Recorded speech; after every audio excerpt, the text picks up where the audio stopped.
시모는 며느리의 집에 들어서자마자 눈살을 찌푸렸습니다. 이게 다 뭐냐? 설거지도 제대로 안 되어 있고, 아니, 이 바닥은 왜 이렇게 끈적거린 거야? 어머니, 방금 청소하려던 참이었는데. 정말 우리 아들 밥은 제때 챙겨주고 있는 거야? 왜 이렇게 말랐어? 결혼하고 나서 얼굴색이 왜 이렇게 안 좋아졌어? 저도 직장에 다니느라 바쁜데. 바쁘면 결혼은 왜 했어? 명절에도 친정에만 가고 시댁은 왜 안 오려고 해? 작년에도 그렇고 올해도 내가 아들 하나 키우느라 얼마나 고생했는지 알아? 그 고생한 아들 이렇게 굶겨서 뼈만 남게 만들어 놓고 며느리가 된다는 게 이런 겁니까? 어머니, 저도 나름대로 최선을. 최선은 무슨, 이게 최선이야? 내가 너희 나이 때는 시어머니 수발에 아이 셋에 농사일까지 다 했어. 요즘 젊은 것들은 정말. 이제 그만하세요. 왜 항상 저를 깎아내리긴 하세요? 저도 사안입니다. 매일 회사 일에 집안일에 아이 돌보느라 죽을 것 같은데. 어머니 와서 이것밖에 못해? 저것밖에 못해? 하시니 어떻게 살라고요? 나한테 소리를 지르는 거야? 버릇없이. 네, 소울 지릅니다. 더 이상 참을 수 없어요. 제 집에서까지 이런 추위 받으려고 결혼한 게 아니에요. 당신의 아들이 좋아서 결혼했지. 당시에 꼭 도닥시야 되려고 시집 온 거 아니에요. 며느리는 더 이상 말을 잇지 못하고 결국 눈물을 터뜨리며 방을 뛰쳐나갔습니다. 아들은 분노와 당혹감이 뒤섞인 표정으로 시모를 바라봤습니다. 엄마, 이게 무슨 뜻이에요? 우리 집에 와서 이러시면 어떡해요? 시모는 그제서야 자신이 무슨 말을 했는지, 그 말들이 얼마나 가혹했는지 깨달았습니다. 하지만 이미 늦었습니다.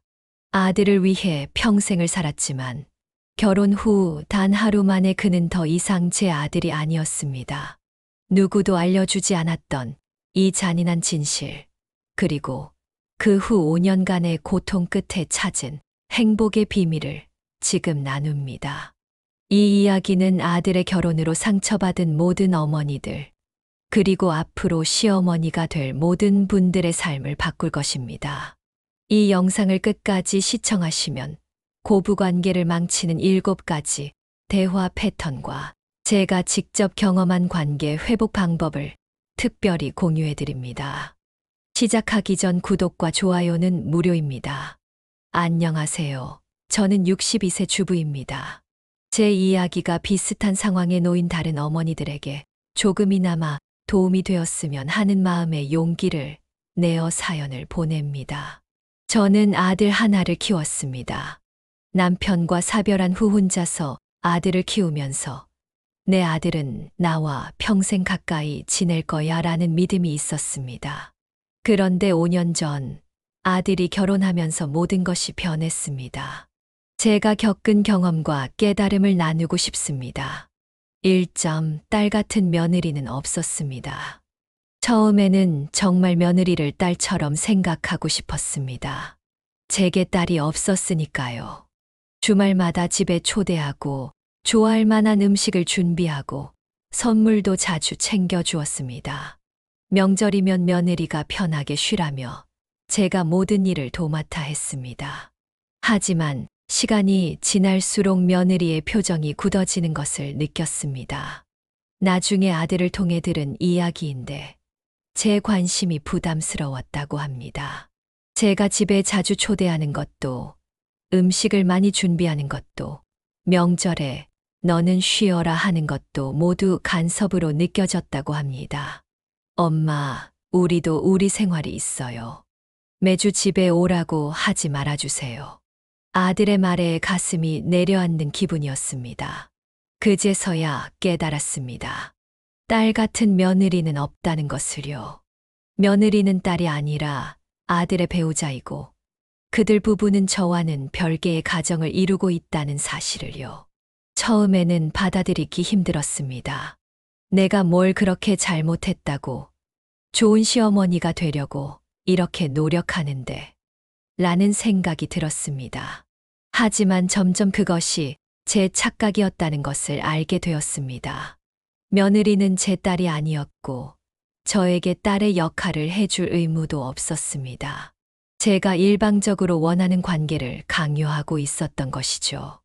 결혼식 날, 우리 딸 잘 부탁해요 라고 인사하던 며느리 어머니의 말이 떠올랐습니다. 그때는 당신 딸은 이제 내 딸이에요 라는 마음이었는데 정작 며느리는 저를 어머니로 생각하지 않았습니다. 그저 남편의 어머니일 뿐이었죠. 이런 깨달음은 아팠지만 동시에 저를 자유롭게 해주었습니다. 딸처럼 대하려 애쓰지 않아도 되고 딸의 역할을 기대하지 않아도 된다는 것이 오히려 편안했습니다. 그렇게 저는 천천히 시어머니라는 역할을 새롭게 정의하기 시작했습니다. 명절에도 더 이상 며느리가 부엌일을 거들거나 제가 시키는 대로 하기를 기대하지 않았습니다.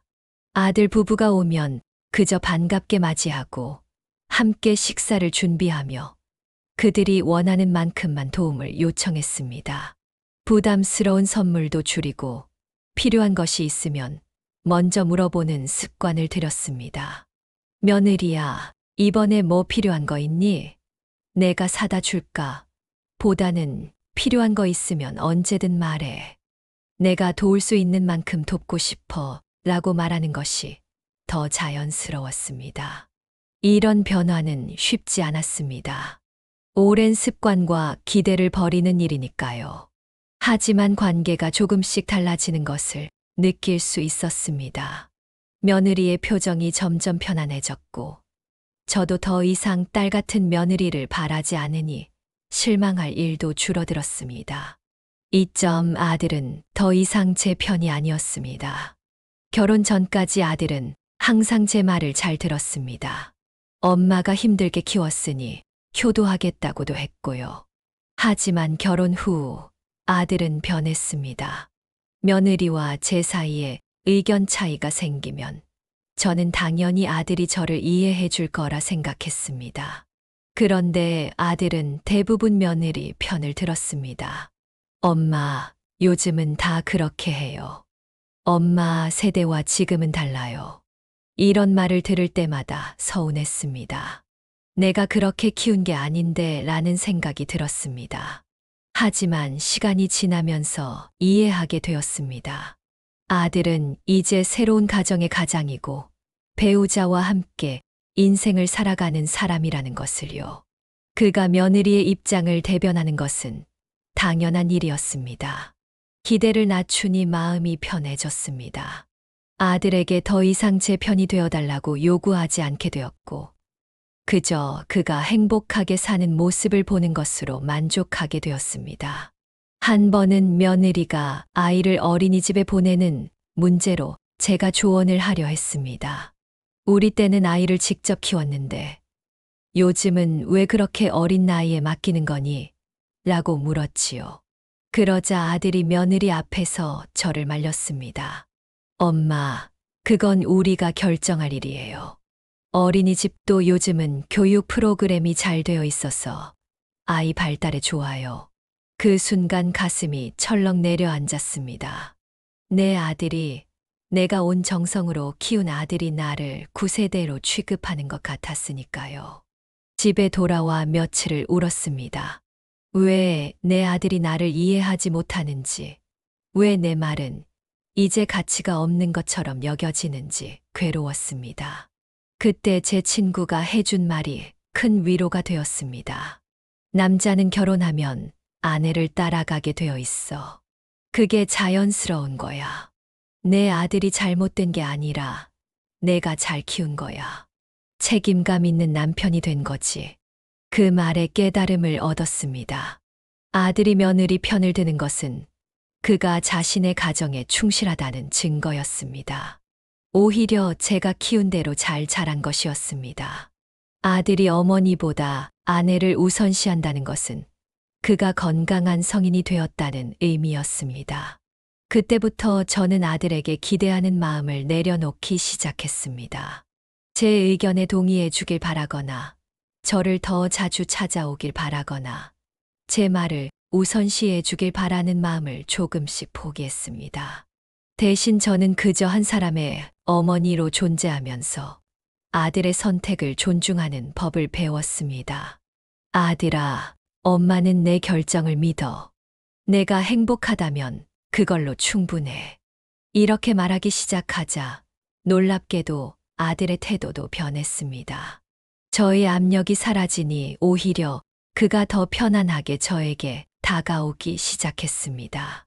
가끔은 며느리 없이 둘이서 식사를 하며 진솔한 대화를 나누기도 했습니다. 제가 기대를 내려놓자 오히려 관계가 더 자연스럽고 건강해진 것입니다. 3점 손주를 볼 때도 며느리 눈치를 봐야 했습니다. 손주가 태어났을 때 정말 기뻤습니다. 일주일에 한 번은 꼭 보고 싶었지만 현실은 달랐습니다. 며느리가 방문 일정을 결정했고 저는 괜찮은 날을 기다려야 했습니다. 영상통화조차 며느리의 허락이 필요했습니다. 어머니, 이번 주말은 아기가 좀 예민해서요. 다음에 봐요. 이런 말을 들을 때마다 가슴이 아팠습니다. 저도 모성애가 있는 사람인데 제 손주를 보는 것조차 허락이 필요하다니요. 하지만 점차 이해하게 되었습니다. 아이의 엄마인 며느리에게는 그럴 권리가 있고 저는 그저 할머니일 뿐이라는 것을요. 서운함을 사귀고 며느리가 정해준 날에만 방문하기 시작했습니다. 오히려 그렇게 하니 관계가 조금씩 나아지더군요. 며느리도 제가 거리를 두는 모습을 보고 마음을 열기 시작한 것 같았습니다. 손주가 태어난 초기 저는 거의 매일 오늘은 아기 보러 가도 될까? 라고 물었습니다. 며느리는 처음에는 친절하게 대답했지만 점차 불편한 기색을 내비쳤습니다. 어느 날 아들이 조심스럽게 말을 꺼냈습니다. 엄마, 산후조리 중인데 자주 방문하면 민영이 며느리가 부담스러워해요. 그리고 아기도 아직 면역력이 약해서. 그 말에 마음이 상했지만 이해하려 노력했습니다. 결국 저는 일주일에 한 번, 그것도 미리 연락해서 괜찮은지 확인한 후에만 방문하기로 했습니다. 초콜릿 한 개를 사도 이거 먹어도 될까? 라고 물어보고 아기를 안아도 될지 물어보는 습관을 들였습니다. 처음에는 불편했지만 이런 태도가 오히려 며느리의 마음을 열게 했습니다. 제가 그녀의 영역을 존중한다는 것을 알게 되자 며느리도 점차 마음의 문을 열기 시작했습니다. 어머니, 이번 주말에 저희가 방문할게요. 아기가 할머니 보고 싶어 해요. 이런 메시지를 받았을 때의 기쁨은 이루 말할 수 없었습니다. 제가 조르지 않았는데 그들이 먼저 오겠다고 하니 감사함이 밀려왔습니다. 그리고 점점 더 자주 이런 일이 생기기 시작했습니다. 또 한 가지 배운 점은 손주 양육에 관한 조언을 자제하는 것이었습니다. 제 시대의 육아 방식과 지금은 많이 다르다는 것을 인정하게 되었습니다. 우리 때는 이렇게 했는데 라는 말 대신 요즘은 어떻게 하는 게 좋다고 해? 라고 물어보는 태도를 취했습니다. 놀라운 것은 제가 조언을 자제하자 오히려 며느리가 먼저 육아 조언을 구하기 시작했다는 점입니다. 어머니, 아기가 자꾸 밤에 깨는데 어떻게 하면 좋을까요? 이런 질문을 받을 때면 조심스럽게 제 경험을 나누었습니다. 내 경험으로는 이렇게 해봤는데 요즘 방식이 다를 수 있으니 참고만 해. 라는 식으로 말입니다. 이렇게 하니 며느리도 부담 없이 제 조언을 들을 수 있었고 때로는 실제로 도움이 되기도 했습니다. 손주와의 관계도 자연스럽게 발전했습니다. 처음에는 손주가 저를 낯설어 했지만 차츰 정이 들기 시작했습니다. 어느덧 제가 가면 할머니 하고 달려오는 손주를 보며 모든 서운함이 눈 녹듯 사라졌습니다. 그 순간의 기쁨은 그동안의 참음과 기다림을 모두 보상해 주었습니다. 서로에 대한 존중이 쌓이자 며느리도 점차 마음의 여유를 찾았습니다. 이제는 종종 어머니, 이번 주말에 아이 좀 봐주실 수 있으세요? 저희가 데이트를 하고 싶어서요.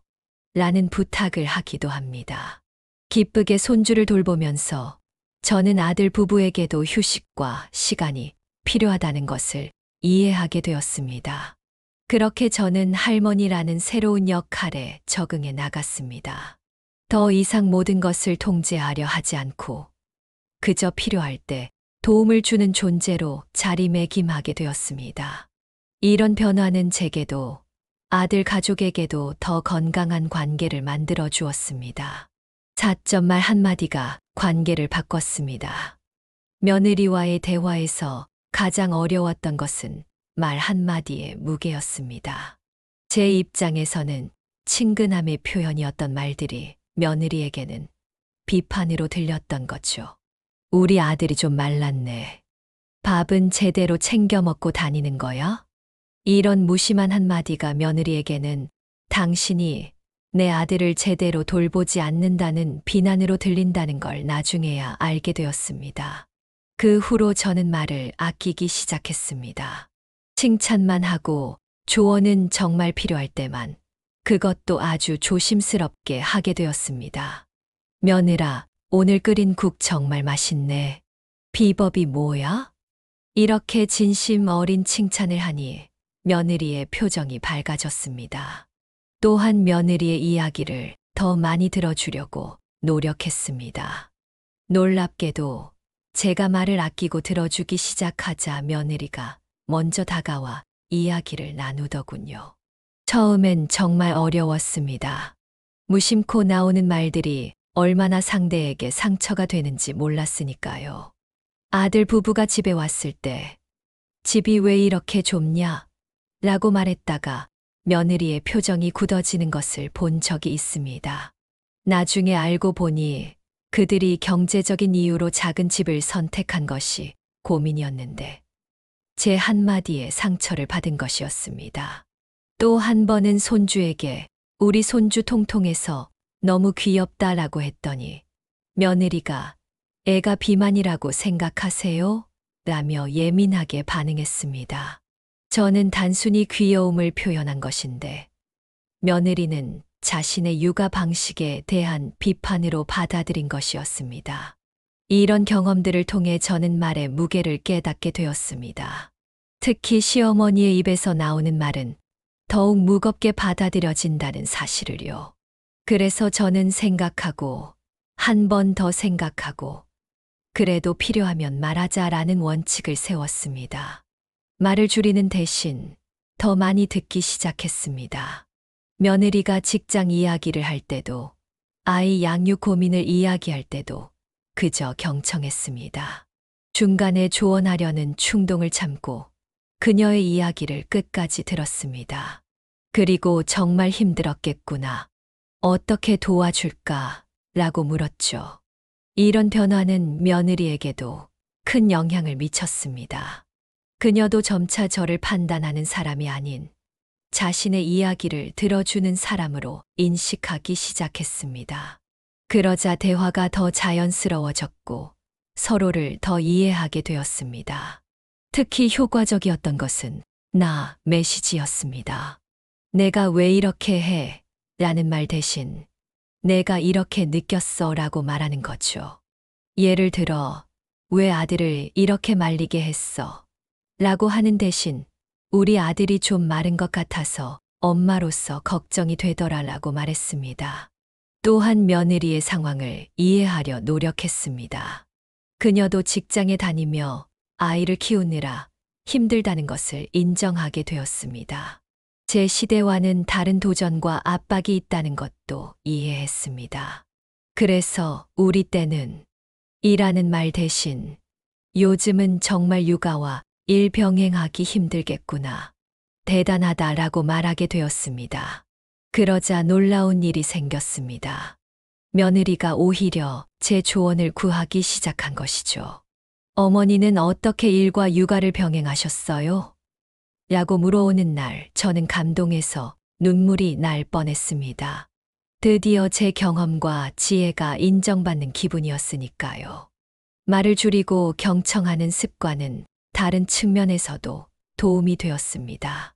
과거에는 아들 부부의 결정에 자꾸 의견을 내려고 했는데 이제는 그들의 선택을 존중하게 되었습니다.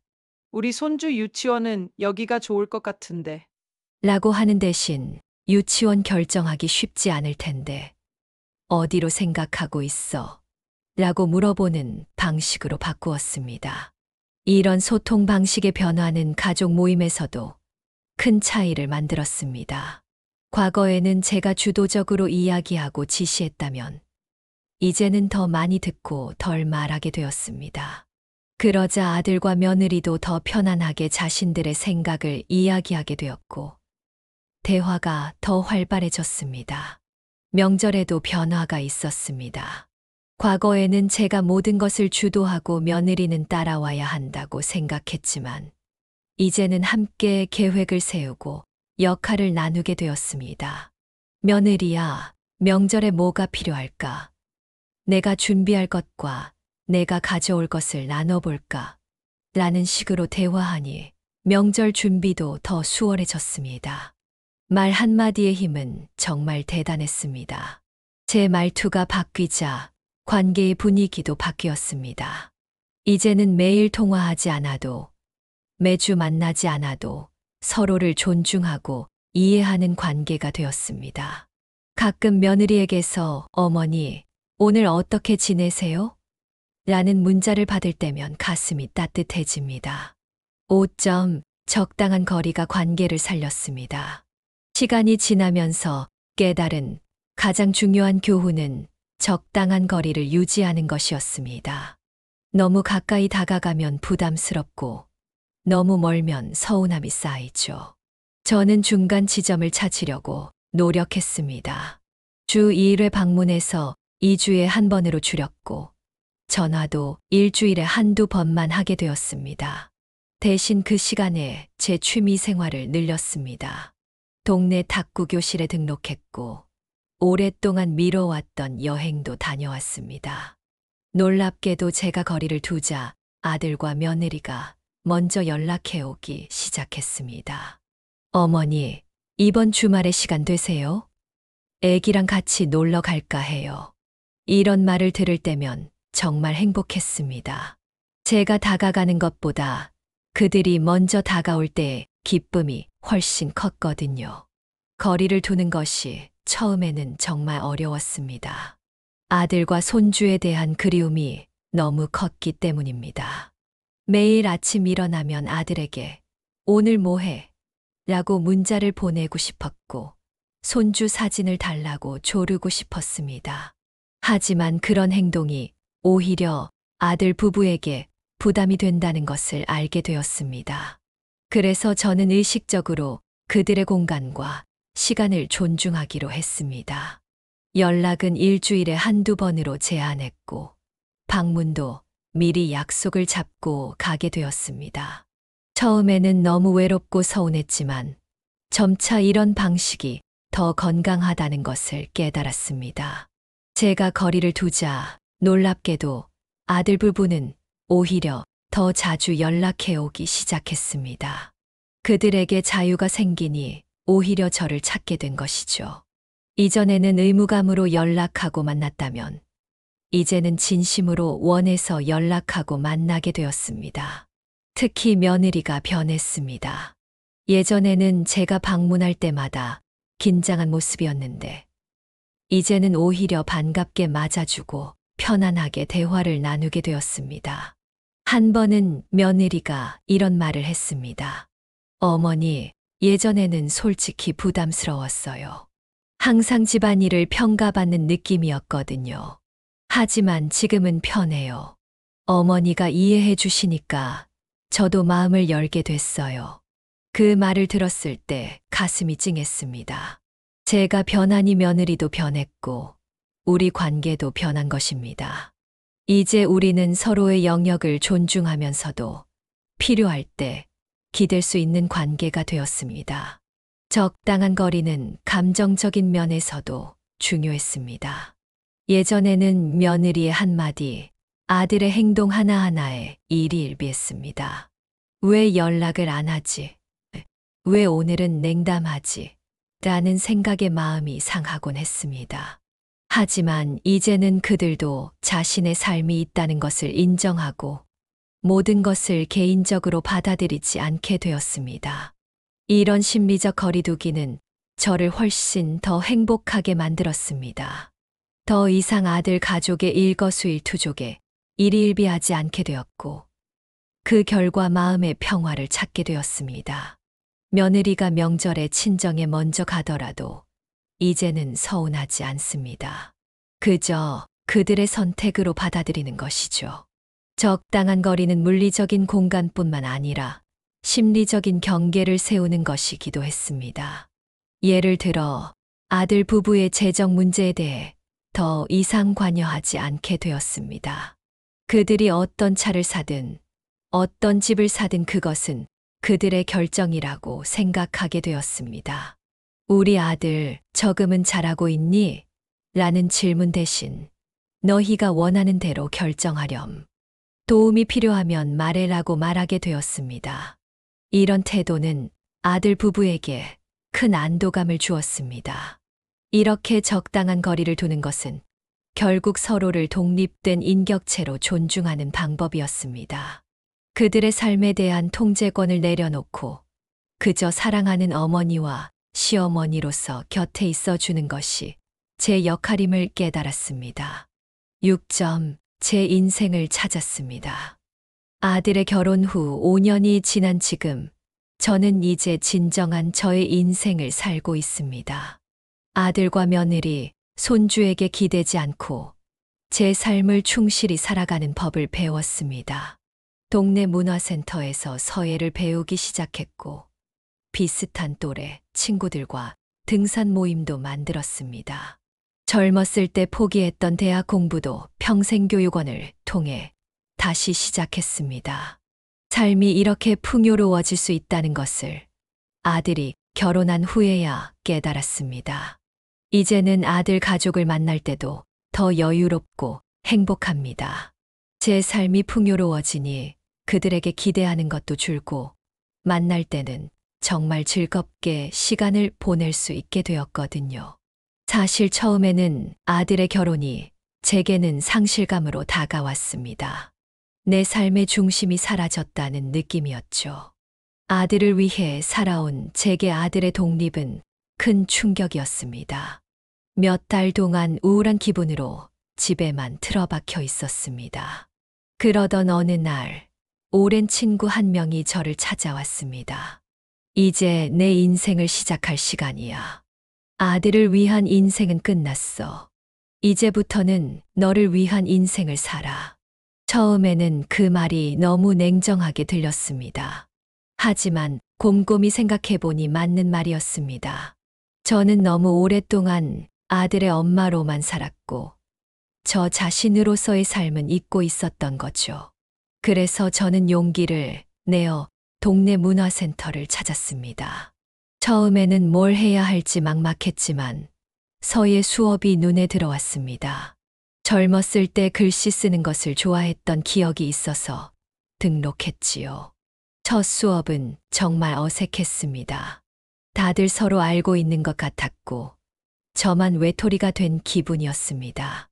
하지만 차츰 다른 수강생들과 이야기를 나누게 되었고 그 중에는 저처럼 자녀를 출가시킨 후 새로운 취미를 찾은 분들도 많았습니다. 서예를 시작한 지 한 달쯤 되었을 때 선생님께서 제 작품을 보시고는 칭찬해 주셨습니다. 감각이 있으세요. 계속 하시면 정말 좋은 작품이 나올 것 같아요. 그 한마디가 저에게 큰 자신감을 주었습니다. 아들이 아닌 누군가가 저를, 제 능력을 인정해 준 것이 오랜만의 경험이었습니다. 그 후로 저는 더 열심히 서예에 빠져들었고 1년 후에는 지역 전시회에 작품을 출품하기도 했습니다. 서예 수업에서 만난 친구들과는 함께 등산 모임도 만들었습니다. 한 달에 2번 가까운 산을 함께 오르며 이야기를 나누었지요. 처음에는 아들 이야기, 며느리 이야기가 주를 이루었지만 점차 우리 자신의 이야기, 꿈과 희망에 대한 이야기로 바뀌어 갔습니다. 나는 일본 여행을 가보고 싶어. 나는 수채화를 배워보고 싶어. 나는 봉사활동을 시작할 거야.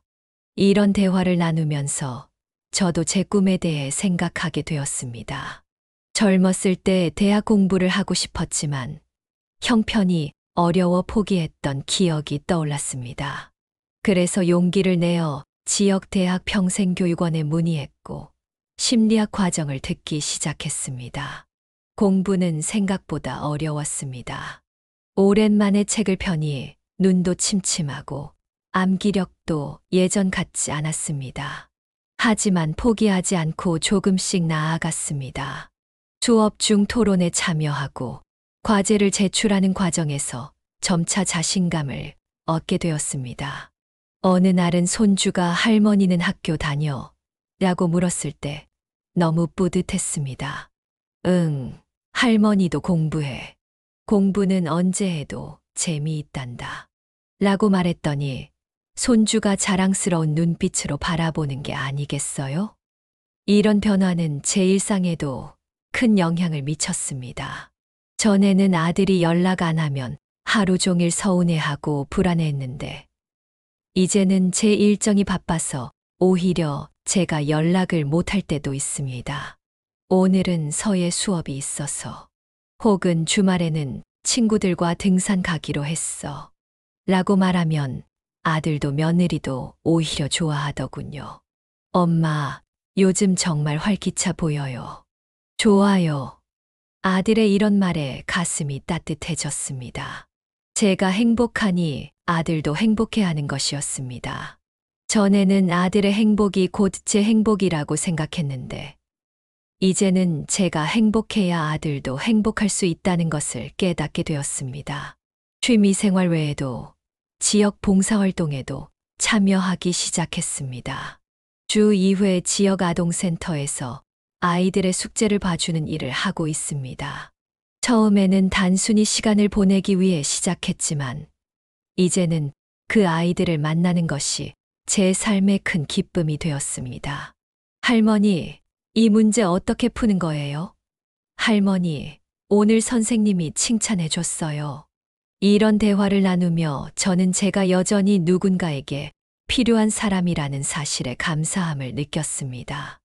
아들에게만 의존하지 않아도 세상에는 제가 도울 수 있는 사람들이 많다는 것을 알게 되었습니다.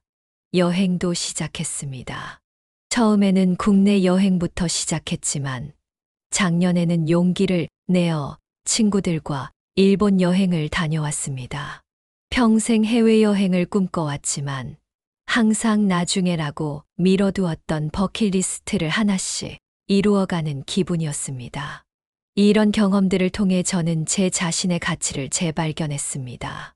더 이상 아들의 엄마가 아닌 서예를 배우는 학생이자 등산을 즐기는 친구이자 아이들을 가르치는 선생님이자 세계를 여행하는 여행자로서의 정체성을 갖게 된 것입니다. 물론 이런 변화가 쉽지만은 않았습니다.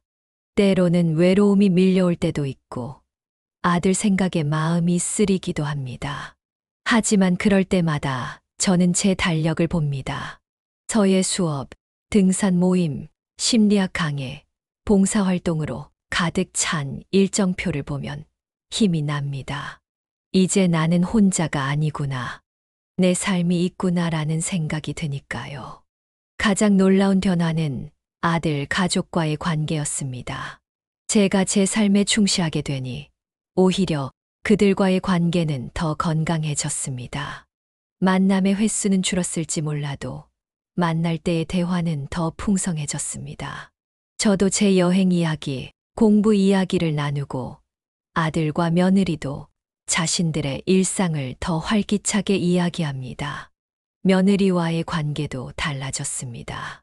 전에는 며느리를 제 아들을 돌보는 사람으로만 봤다면 이제는 그녀의 직업, 꿈, 취미에 관심을 갖게 되었습니다. 며느리가 저처럼 한 개인으로서 존중받길 원한다는 것을 이해하게 된 것이죠. 며느리, 요즘 회사 일은 어때? 너무 힘들지는 않아. 그 프로젝트 잘 마무리되면 좋겠다. 내가 열심히 준비한 거 알아.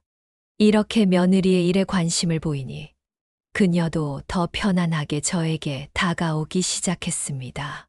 어느 날은 회사에서 있었던 힘든 일을 저에게 털어놓기도 했습니다. 그때 저는 제가 단순한 시어머니가 아닌 며느리에게 조언을 줄 수 있는 인생 선배로 인정받고 있다는 것을 느꼈습니다. 이렇게 저는 점차 제 삶의 중심을 찾아갔습니다.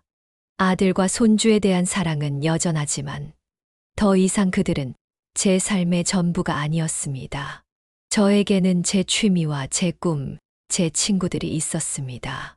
그리고 이런 균형 있는 삶이 오히려 아들 가족과의 관계도 더 건강하게 만들어 주었습니다.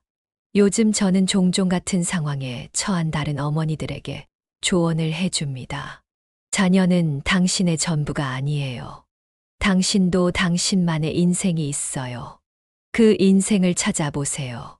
5년간의 경험을 통해 깨달은 것 중 하나는 고부 관계를 망치는 대화 패턴이 있다는 것입니다. 처음에 약속드린 대로 제가 직접 경험하고 깨달은 7가지 패턴을 나누고 싶습니다. 첫째, 우리 때는 이라는 말입니다. 이 말은 세대 차이를 더 크게 만들고 며느리를 9세대와 신세대의 대립 구도에 놓이게 합니다. 우리 때는 아이를 업고 일했는데 요즘은 어린이집에 맡기는구나와 같은 말은 며느리의 선택을 간접적으로 비판하는 것으로 들립니다. 둘째, 우리 아들은 이라는 말입니다. 우리 아들은 김치찌개를 좋아해와 같은 말은 며느리에게 난 내가 모르는 내 아들의 모든 것을 알고 있어 라는 메시지를 전달합니다. 이는 며느리를 경쟁 구도에 놓이게 하고 불편함을 줍니다. 셋째, 불필요한 조언입니다. 애기는 이렇게 안아야 해. 청소는 이렇게 해야 깨끗해와 같은 말은 며느리의 방식을 인정하지 않는 것으로 느껴집니다. 요청받지 않은 조언은 간섭으로 받아들여질 수 있습니다. 넷째, 며느리의 집안에 대한 질문이나 평가입니다. 친정에는 자주 가니? 친정에서는 뭘 해줘? 와 같은 질문은 비교 의도로 받아들여질 수 있습니다. 며느리의 원가족에 대한 언급은 조심스러워야 합니다. 다섯째, 아들을 통한 간접적인 요구나 불만 전달입니다. 아들아, 집이 왜 이렇게 어수선하니? 와 같이 아들을 통해 며느리에게 메시지를 전달하는 것은 불신과 갈등을 키웁니다. 여섯째, 손주 양육에 대한 지나친 간섭입니다. 아이가 왜 이렇게 말랐니? 왜 이렇게 늦게까지 재우니? 와 같은 질문은 며느리의 양육 방식을 부정하는 것으로 들립니다. 일곱째, 경청하지 않는 태도입니다. 며느리가 이야기할 때 중간에 끊거나 자신의 이야기만 하는 것은 관계를 악화시킵니다. 때로는 침묵하고 들어주는 것이 최고의 대화법입니다. 이러한 패턴을 알아차리고 바꾸는 것은 쉽지 않았습니다. 오랜 습관이니까요. 하지만 의식적으로 노력하다 보니 점차 대화 방식이 바뀌기 시작했고 관계도 개선되었습니다. 관계 회복을 위한 5가지 비법. 이제 제가 직접 경험하고 효과를 본 관계 회복 비법을 나누고 싶습니다. 이 방법들은 제게 큰 변화를 가져다 주었습니다. 첫째, 나 메시지 사용하기입니다. 내가 왜 이렇게 안 오니? 보다는 너희를 보고 싶어서 기다렸어 라고 말하는 것이 훨씬 효과적입니다. 상대를 비난하지 않고 자신의 감정을 솔직히 표현하는 것이죠. 둘째, 작은 것에 감사하기입니다. 며느리가 해준 작은 일에도 진심으로 감사를 표현했습니다. 생일 축하 전화 고마워. 바쁜데 연락해줘서 고마워와 같은 말이 관계에 큰 변화를 가져왔습니다. 셋째, 경계 존중하기입니다. 아들 부부의 시간, 공간, 결정을 존중했습니다. 갑작스러운 방문이나 지나친 선물, 결정에 대한 간섭을 줄였더니 오히려 그들이 더 가까이 다가왔습니다. 넷째, 자신의 삶 가꾸기입니다.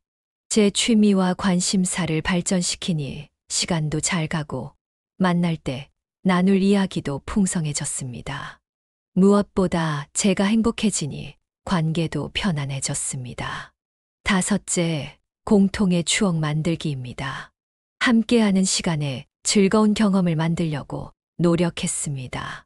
가족 여행, 요리 수업, 영화 관람 등 함께한 추억은 관계를 더 단단하게 만들었습니다. 이 5가지 방법은 제가 시행착오를 겪으며 찾아낸 것들입니다.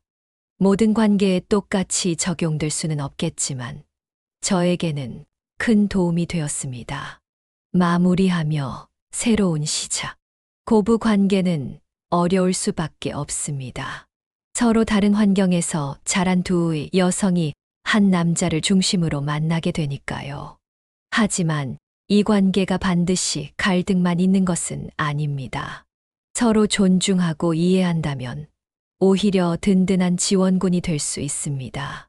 저는 5년간의 여정을 통해 많은 것을 배웠습니다.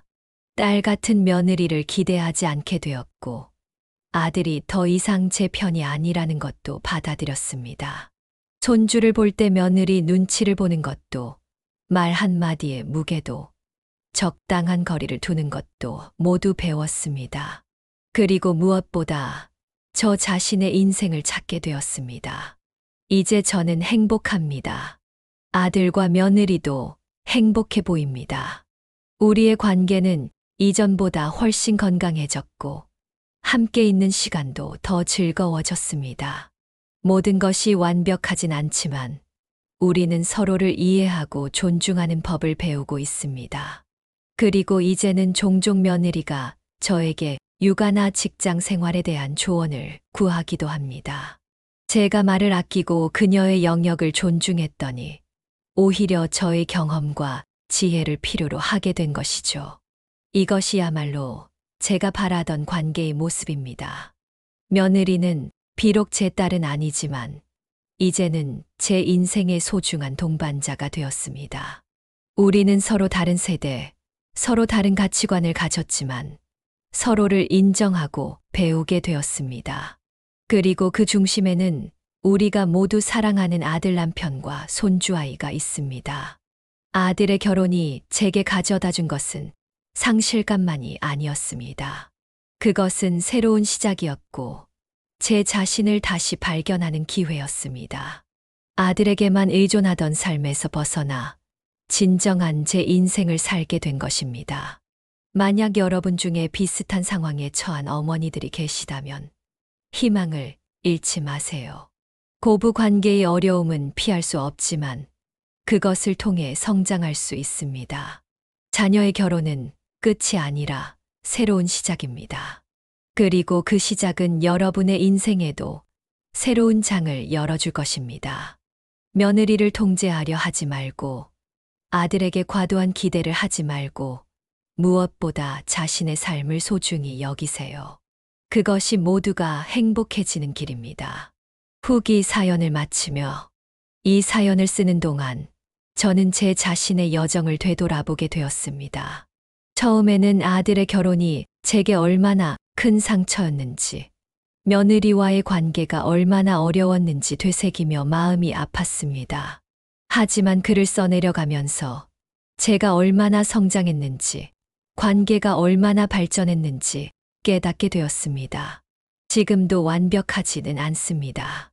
가끔은 옛날 습관이 되살아나 며느리에게 불필요한 조언을 하기도 하고 아들에게 서운함을 느끼기도 합니다. 하지만 중요한 것은 우리 모두 노력하고 있다는 점입니다. 완벽한 시어머니도 완벽한 며느리도 없습니다. 그저 서로를 이해하려는 노력이 있을 뿐입니다. 며느리도 많이 변했습니다. 처음에는 경계하고 거리를 두던 그녀가 이제는 자신의 고민을 털어놓기도 하고 때로는 제 조언을 구하기도 합니다. 제가 그녀의 영역을 존중하자 그녀도 저를 인생의 선배로 인정하기 시작한 것이죠. 아들도 이제 더 이상 어머니와 아내 사이에서 고민하지 않아도 됩니다. 우리가 서로를 이해하고 존중하니 그도 더 편안해진 것 같습니다. 가끔 제게 전화해서 엄마, 요즘 어떻게 지내? 라고 물을 때면 예전과는 다른 진정성을 느낍니다. 그리고 무엇보다 저 자신이 달라졌습니다. 이제 저는 아들의 엄마라는 역할에만 갇혀 있지 않습니다. 서예가, 등산가, 학생, 봉사자, 여행자 등 다양한 정체성을 가진 한 사람으로 살아가고 있습니다. 이런 변화가 제 삶을 훨씬 더 풍요롭고 행복하게 만들었습니다. 마지막으로 이 사연을 읽고 계신 모든 어머니들께 말씀드리고 싶습니다. 자녀의 결혼은 끝이 아니라 시작입니다. 상실감과 서운함을 넘어 새로운 관계와 새로운 자아를 발견하는 기회로 삼으세요. 그리고 무엇보다 자신을 사랑하세요. 그것이 모두가 행복해지는 비결입니다. 감사합니다. 여기까지 읽어주셔서 정말 고맙습니다. 이 영상이 도움이 되셨다면 구독과 좋아요, 알림 설정을 꼭 해주세요. 좋은 일이 생길 겁니다. 댓글로 여러분의 생각과 경험도 함께 나눠주세요. 감사합니다.